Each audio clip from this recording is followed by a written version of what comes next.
As new parents, we're told that we need to read to our kids. But what happens if your child doesn't seem interested? What can you do to make reading more exciting so they grow up to be lifelong learners? That's what we're exploring today on Parent Savers. Faster than a speeding toddler. Sit still for just a minute. Can soothe boo-boos with a gentle kiss. Would you get down from there? Able to clean poopy bottoms in a single swipe. Oh, what did you eat? Turning frazzled mommies and daddies into procreators of peace and harmony. Ah, quit touching me! It's Parent Savers, empowering new parents everywhere. Welcome to Parent Savers. Parent Savers is your online, on-the-go support group for parents with toddlers. I'm Sunny Galt. I'm a parent. I've got 4 kids of my own who are way out of the toddler stage, but I remember it all too well.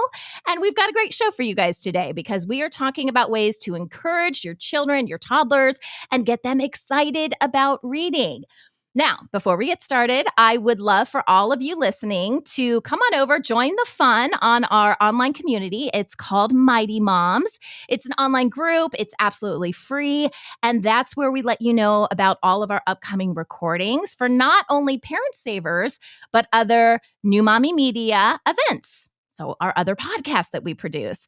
And you can also connect with other parents and talk with them. You know, a lot of people have the same stage or in the same stage of parenting and basically continue the discussion of all these great topics that we're covering here on the show.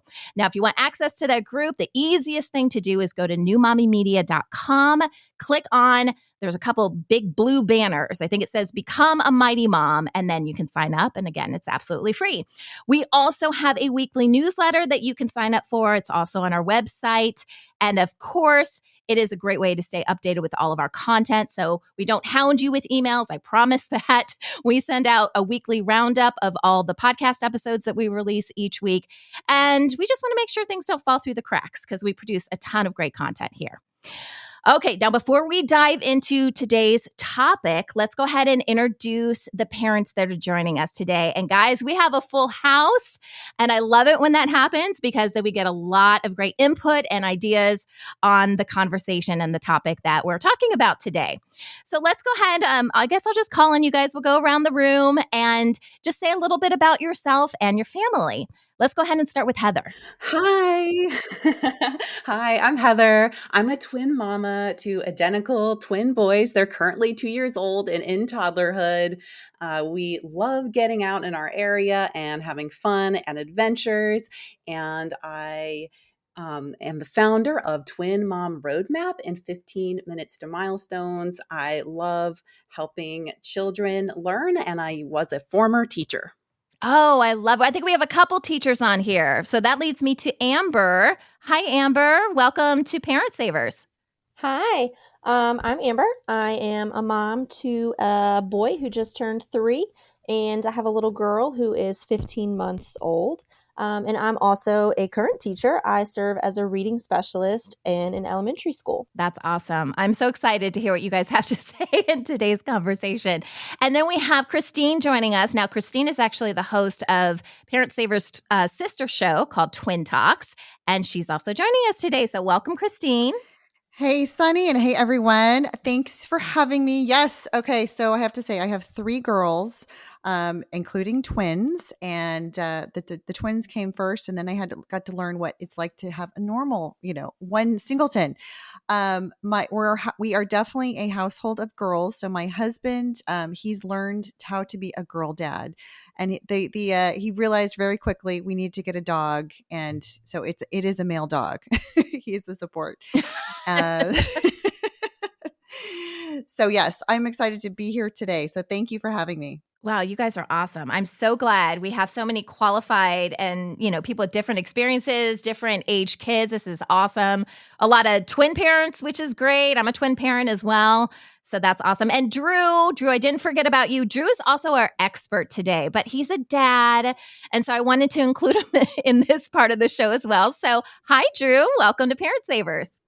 Hello, it's great to be here. Thanks for having me. I'm the education director for Tony's. I came previously from another toy company, Lego, and I'm a dad. I've got 3 kids, and I am really passionate about early literacy and childhood development. That's amazing. Awesome. Well, thank you all for being here today. I just want to open up the conversation, just kind of grease the wheels a little bit and ask you guys an opening question. And that is, do you feel like your child or children, I know a lot of you have multiple kids, had a natural curiosity towards reading? Or did you have to take more of an active role in getting them excited about reading? And, anyone can go. Drew, do you want to start, kind of kick us off a little bit? Yeah, I mentioned I've got 3 kids, and they all have 3 different personalities and 3 different kind of gravitations, I guess, to reading. So I've had everything from, begrudging acceptance to just voracious appetite. So I do think in some cases you need to prompt it along. In some cases you get lucky and you get somebody who's into it. Yeah. Well, that's totally true. Every kid is a little bit different, right? I would love to hear from some of our other teachers. So I don't know, Heather and Amber, do you guys have any thoughts on this? I know some of you guys might have younger kids, so you may not have experienced this as much. Yeah, sure. So, my twin boys did have natural curiosity. We also did make sure to provide books at a very young age. So when they were just little baby newborns, we made sure to have like the fun crinkle books, the board books that with tummy time, and then when they started going in their baby bouncers, actually putting a book in their hands and them just engaging. So we just kind of started with those like facilitating those positive experiences very early on, which seems to have paid off now in their 2-year toddlerhood. Yeah, definitely. I think we're going to probably talk about that a little bit more as we go along, but getting kids excited earlier. I think that's going to be a theme that comes up, in today's episode for sure. Well, we've got a lot to get to today. Everyone's going to have a chance to chat and do all that fun stuff. But for now, we're going to take a quick break and we will be right back.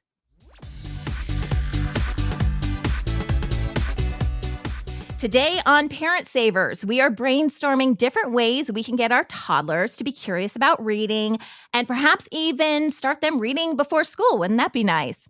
Drew Vernon is our expert today. You met him just a little bit ago. He is the Director of Education for Tony's, where he works to promote screen-free education for kids, and he's got a ton of experience encouraging play between parents and their kids. So again, thank you so much, Drew, for being with us today on the show. Thank you for having me. Yay. Okay. So Drew, in preparing for today's episode, I saw this statistic and, it's like, you see all these statistics and you're like, is that real? But I saw this statistic that said 1 in 3 children in the U.S. start kindergarten without the necessary literacy skills.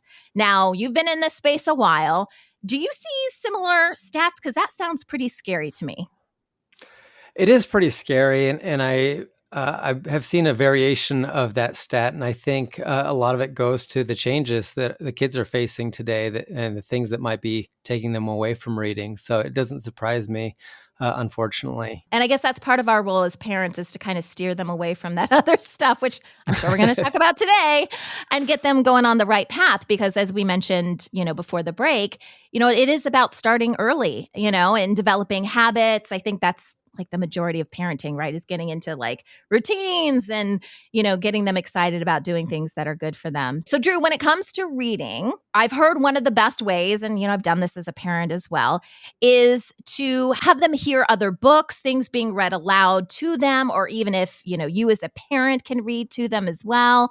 And this can start really early, right? So when we're talking about getting kids excited about reading, is there an age where this is appropriate? Because, we have a sister show called Preggy Pals, and we've even talked on Preggy Pals about out loud reading while you're pregnant, right? So, that's pretty young for the kid. Does this start at a certain age, or can you really start it as young as you want?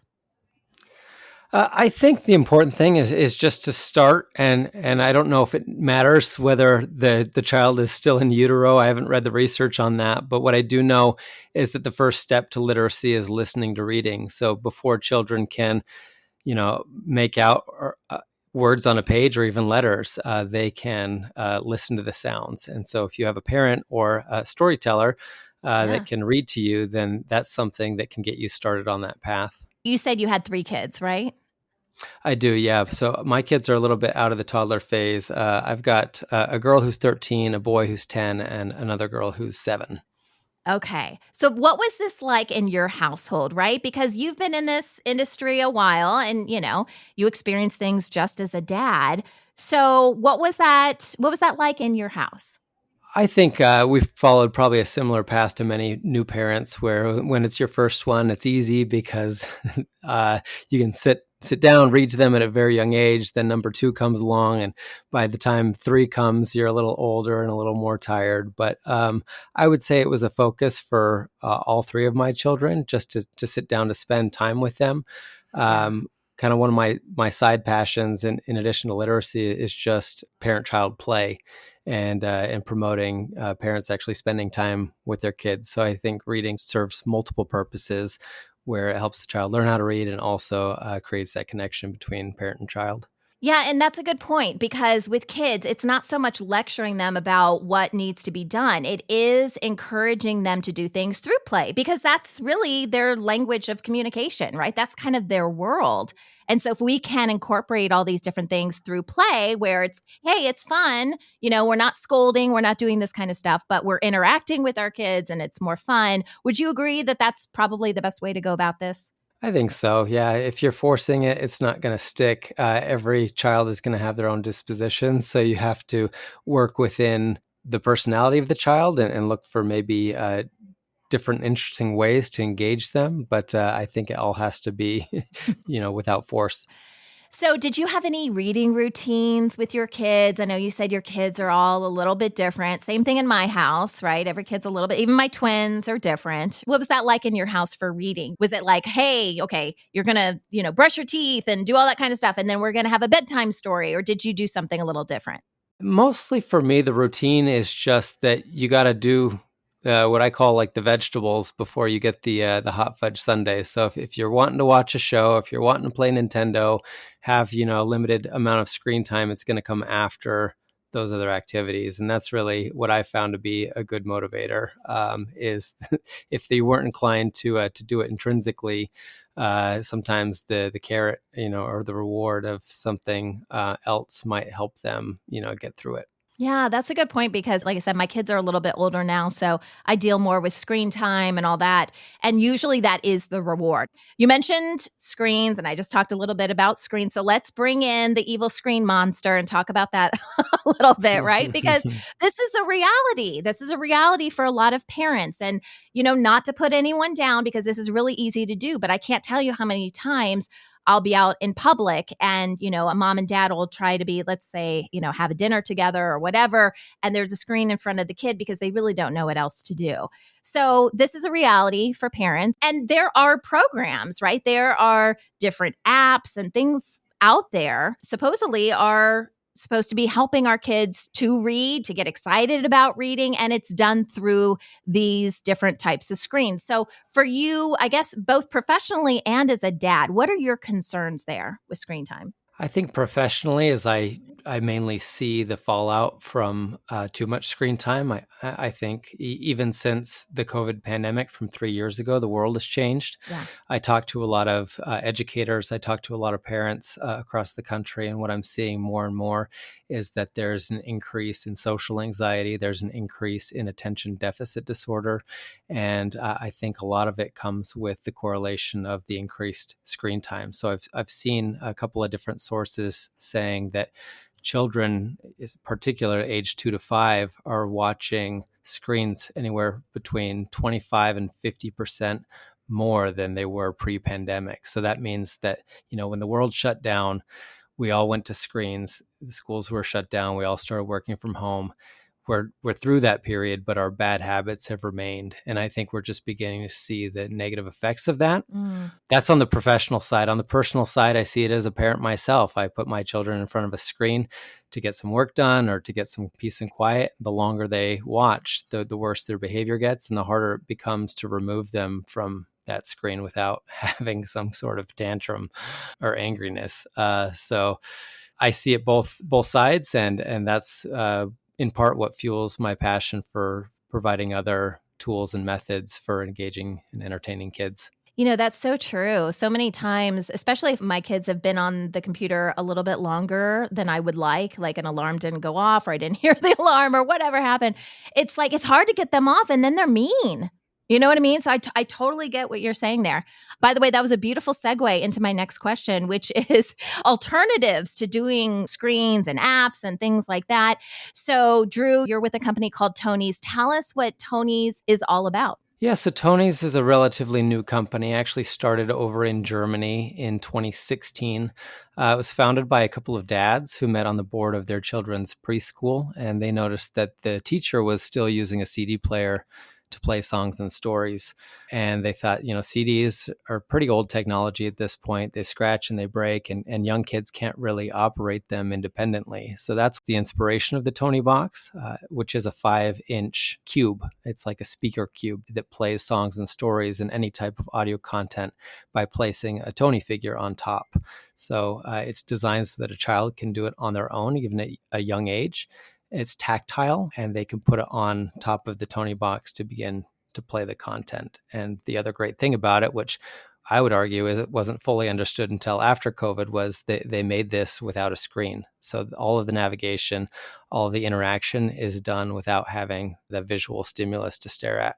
So how is that better? All of us, whether it's a parent that's watching something on TV, sometimes we get in this like TV mode, we're just kind of staring into nothingness. Is that the concern here? Like if you audibly hear something, is it like, oh, their imagination, they get to explore things? Is that where we're going with that being better than more of a screen interface? And I wouldn't even necessarily call it better. I would call it different. And I think there's a time and a place for screens, and there's a lot of great educational content. I enjoy watching TV from time to time. I watch movies. Yeah. What's different about this, especially for a child at a young age, is when you give them the screen, you give them the actual interpretation or the actual representation of whatever you're giving them. Mm-hmm. When you remove that, you engage them as part of the creative experience, because if they're listening to a story, for example, they actually have that creative responsibility to have to imagine what's going on. And so it's like a creative muscle that they will start to build by isolating that sense they're trained on.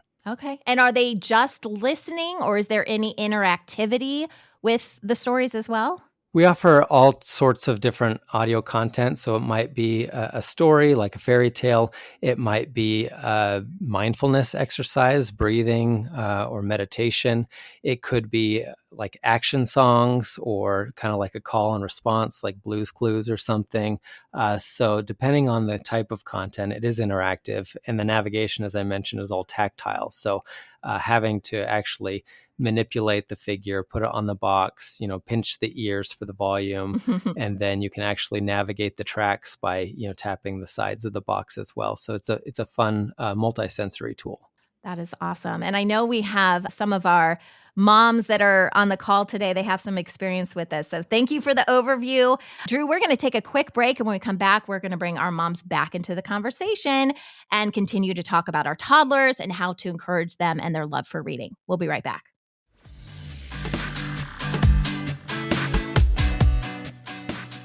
Welcome back. We are continuing our discussion about toddlers and reading, and we're doing this with our expert, Drew Vernon, and we also have some amazing moms and even some teachers that are joining us today. So I think this is going to be a great conversation for everybody. So Drew and our moms. Now, in the first half, we talked about the importance of reading to our kids. I think with everyone on this call, this is something that you did in your own home. And I know everyone kind of has their different ways that they did it and things that worked for them. So I really want to dive into that just to give our audience an idea of things that they can do to get their kids excited about reading. So who would like to start and kind of share some of the routines and things that you did in your house? Whoever wants to start can go ahead. Yeah, absolutely. Like for us in our house, I think finding the book topics that were interesting to the children is something that really helped us as they kind of started to develop their own little personalities and figure out like characters that they really like. That really helped us narrow down books that they would be more drawn to, and that has really helped us too. We are a Tony Box household. We love our Tonys. They go everywhere with us. And so the Tonys are very music based. There's a lot of sound effects. And that has been a big like icebreaker for us in our house and has really made a difference for our kids. And they enjoy that and they love having that addition instead of just me reading the words to them all the time. So I'm totally dating myself with this comment I'm about to make. But growing up, guys, obviously we didn't have Tony boxes. But does anyone remember Teddy Ruxpin? Oh, yes. Yes. I was so excited when I got a Teddy Ruxpin, but he had stories, right? And you could read along with him and his mouth and his eyes would move. And I'm sure Disney had their own version of all this kind of stuff. But as we're talking, that's what I'm thinking. I'm like, it's like the best version of Teddy Ruxpin you could ever have. That's funny. Now, there was someone, I can't remember. Amber, was it you? I think it was before we started recording, but as a teacher that uses the Tony boxes in their classrooms? Yes. So my school, I just brought a Tony library into my school. I also serve as an instructional coach for my building. So it's my job to help bring some new things into the classroom and help teachers with that. And so we have a Tony library set up. It'll be fully launched for this school year. We kind of played around with it a little bit at the end of last school year, where teachers can actually come and kind of like a library, you check out a Tony box and a few Tony figures in order to use them in your classroom, and they can use them however they want. We do have, some of the more like science-based from National Geographic that some of our science teachers absolutely love. But then we have all of, Pete the Cat and Paw Patrol for our younger teachers who love to put it in their reading time for like library. Kids can listen to it. It was really accepted well in the school at the end of last year. That is so cool. But Christine and Heather, I wanted to get your take on, since you guys are twin parents, sometimes it can be a little tricky, teaching twins how to read and, mommy's time is kind of split, or maybe you do the readings at the same time. Do you guys have any tips as specifically parents of twins that has helped you guys with that whole process? Selfishly, as a mom of twin babies, I wanted to get out of the house. And there just so happened to be a really great baby, reading program at the library. Mm-hmm. And it was with songs and with, using hand motions and just a small group. And it was great for me just to be able to, have some social sanity time with other moms. And that became our, regular weekly thing that we would go to. And then there was these other things that were very experiential. And the books were part of that. And so I think that since they were babies, the girls were going to these interactive things where the books are there. And I think slowly over time, the books have played a much larger role that like, oh, this is where we're getting our songs from. Oh, this is it. And so it's like the kind of the curiosity builds as the independence builds. So I've been thankful that they've been kind of just taking it to the next level from the library into their own. There have been a lot of just really fun things. Like I think that the music has been a big element too. With busy twins and having so much going on, it really helped for me to have a routine. So we have a morning routine. After the boys have breakfast, I read them a good morning story. And we also go, to the library to get books maybe like once a month or so. But I read them the story, and then they have independent reading time where they get to flip through the book while I clean up. And then we don't just do that in the morning, but we do that. We read a story before nap time, and then we read stories before bedtime. So we really embed that in 3 times a day, because with so much going on in 2 toddlers at the same time, this really helps us stick to getting the reading in. But it's really nice because it also adds a structure to the day, and they really look forward to that. Yeah. And I was going to say, I think, very similarly, we used reading as sort of, it was kind of like a relaxing time. I mean, our regular reading was, part of the schedule, certainly for bedtime. We always had the sort of the family bedtime. And I mean, I have to, just in fact, I was talking to my girls today, and we were talking about some of their favorite books that, we'd have, like, Chicka Chicka Boom Boom. I mean, come on. Right? Yes, I know that one. And it just instills those memories. But it was also just associated with relaxation. And so I would say that as the schedule changed and they went from having, let's say 2 naps a day to maybe 1 nap a day.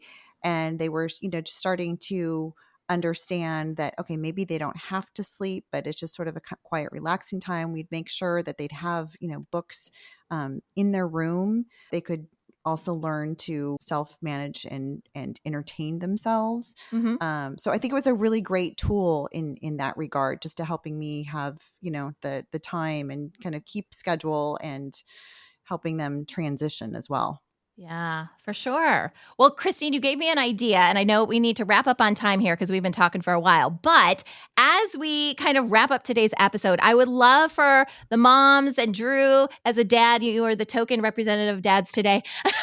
I would love for you guys to mention some stories, whether it's through the Tony Box or, just books that you guys have, whatever has worked. Because I know one of the things is when you're trying to get your kids excited about reading, you have to have stories that really interest them. So feel free to shout them out, but I would love to kind of wrap this up on a note of give us your best stories or characters or whatever that seem to really work well for you guys. I'm a big fan of Dr. Seuss. I love all the Dr. Seuss ones. Also Roald Dahl. I'm a big fan of like Charlie and the Chocolate Factory. Those have been a big hit for my family.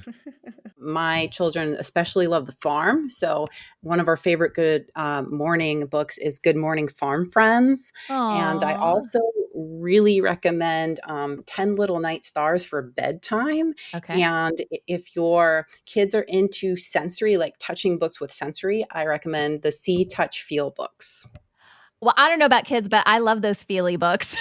Yes, I mean, those were my favorite. I didn't want to get rid of them when my kids got older. I'm like, can you just keep the one with the bunny ears, please? It's so much fun. Well, thank you guys. You guys are awesome. You guys had such good input today. I'm sure our audience absolutely loved it. So I do appreciate your time. And Drew, thank you so much for being with us and being part of Tony's. If you guys want more information about Tony's and some of the links and stuff we talked about in today's episode, you can visit our website, newmommymedia.com, and go to the episode page for all that great info.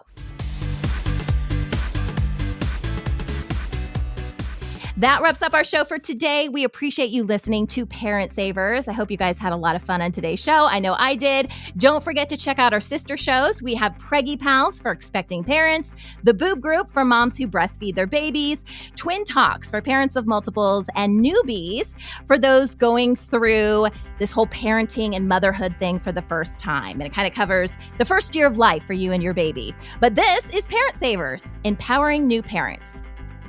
This has been a New Mommy Media production. The information and material contained in this episode are presented for educational purposes only. Statements and opinions expressed in this episode are not necessarily those of New Mommy Media and should not be considered facts.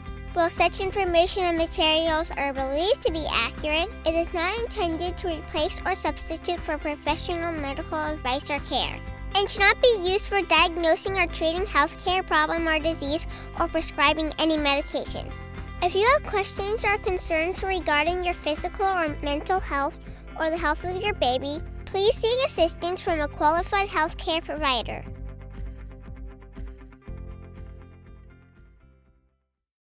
Hey mamas, don't forget to check out Mighty Moms. It's our online community built for new moms just like you.